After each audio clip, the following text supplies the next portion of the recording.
بسم اللہ الرحمن الرحیم۔ غربت انسان کو اپنے ہی شہر میں اجنبی بنا دیتی ہے۔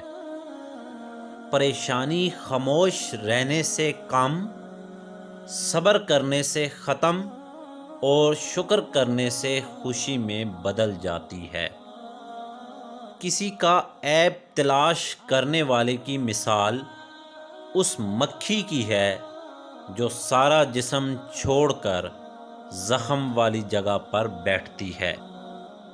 دنیا میں خوبصورت دل تلاش کرو، نہ کہ خوبصورت چہرے، کیونکہ دنیا میں خوبصورت چہرے تو بہت ہیں لیکن خوبصورت دل بہت کم ہیں۔ خواہشیں بادشاہوں کو غلام بناتی ہیں، مگر صبر غلاموں کو بادشاہ بناتا ہے۔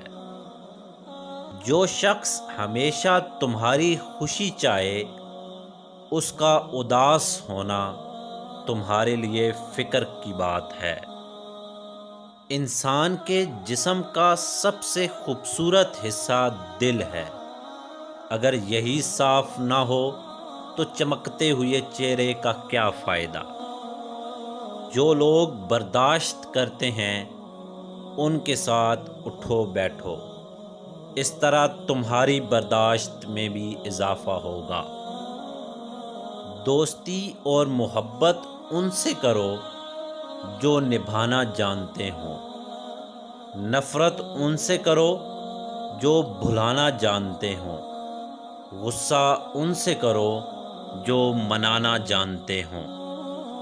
جسے تقدیر پر یقین ہوتا ہے اسے اپنے اوپر نازل ہونے والی مصیبتوں کی فکر نہیں ہوتی۔